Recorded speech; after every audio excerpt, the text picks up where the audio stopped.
Assalamualaikum warahmatullahi wabarakatuh. Hai semua, kembali lagi dalam video pembelajaran bersama saya Monita Intansari. Baiklah, pada video kali ini kita akan membahas materi pada bab 5 yaitu ontologi, epistemologi, dan aksiologi. Pada materi kali ini kita akan membahas mengenai apa itu ontologi, apa itu epistemologi, dan yang ketiga apa itu aksiologi. Nah, masuk pada materi yang pertama yaitu apa itu ontologi. Yang pertama, pengertian dari ontologi. Ontologi diartikan sebagai suatu cabang metafisika yang berhubungan dengan kajian mengenai eksistensi itu sendiri. Ontologi mengkaji sesuai yang ada.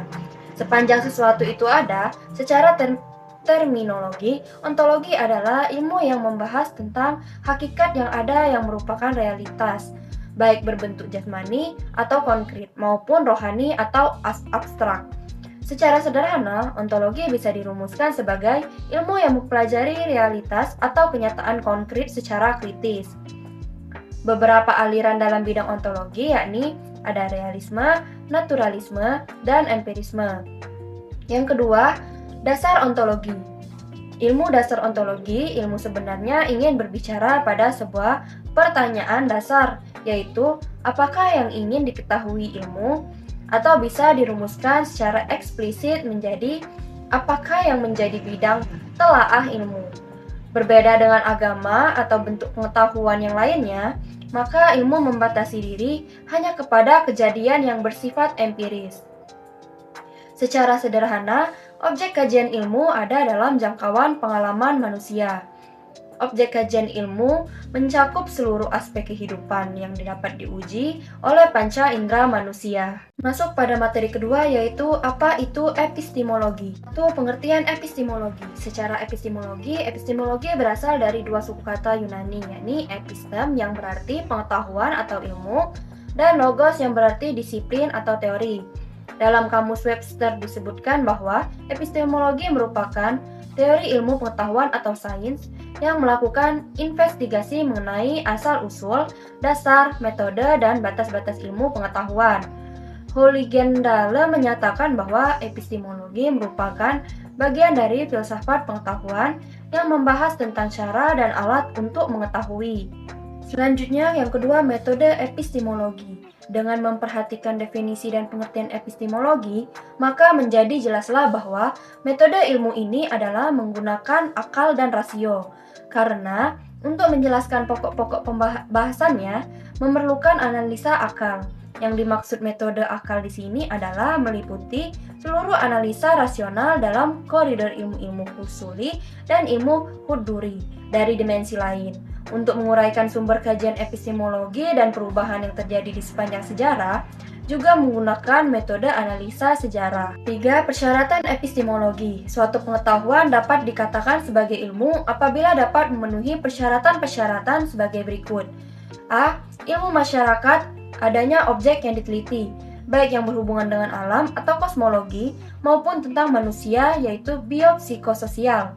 Yang B. Ilmu masyarakat adanya metode tertentu, yang di dalamnya berisi pendekatan dan teknik tertentu. Metode ini dikenal dengan istilah metode ilmiah. C. Pokok permasalahan. Ilmu masyarakat adanya pokok permasalahan yang akan dikaji. Ketika masalah-masalah itu diangkat dan dibedah dengan pisau ilmu, maka masalah-masalah yang sederhana tidak menjadi sederhana lagi. 4. Aliran epistemologi. A. Empirisme adalah sebuah orientasi filsafat yang berhubungan dengan kemunculan ilmu pengetahuan modern dan metode ilmiah. Empirisme menekankan bahwa ilmu pengetahuan manusia bersifat terbatas pada apa yang dapat diamati dan diuji. B. Realisme.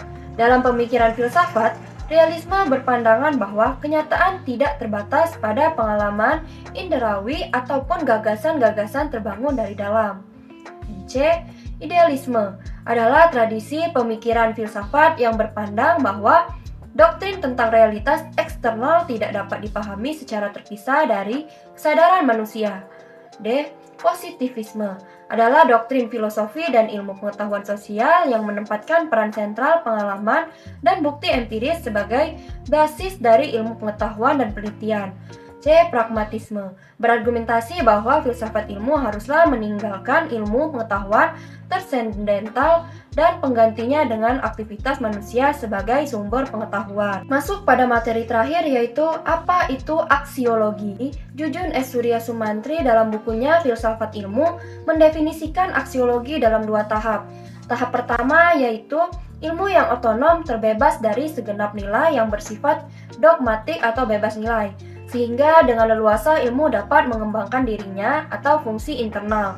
Tahap kedua yaitu ilmu juga bertujuan memanipulasi faktor-faktor yang terkait dalam gejala tersebut untuk mengontrol dan mengarahkan proses yang terjadi. Beberapa definisi tentang aksiologi yaitu yang pertama, aksiologi berasal dari perkataan aksios atau Yunani berasal nilai dan logos yang berarti teori.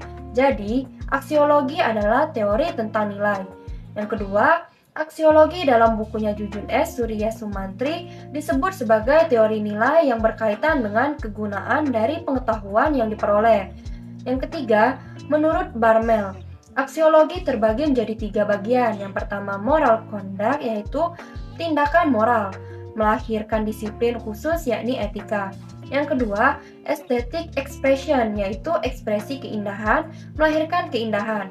Yang ketiga, socio-political life, yaitu kehidupan sosial politik, melahirkan filsafat sosial politik. Baiklah, itu tadi materi kita pada hari ini. Semoga dengan adanya video pembelajaran ini dapat membantu teman-teman dalam memahami materi mengenai ontologi, epistemologi, dan aksiologi. Terima kasih bagi yang telah menyimak video ini. Sampai jumpa di video selanjutnya. Assalamualaikum warahmatullahi wabarakatuh.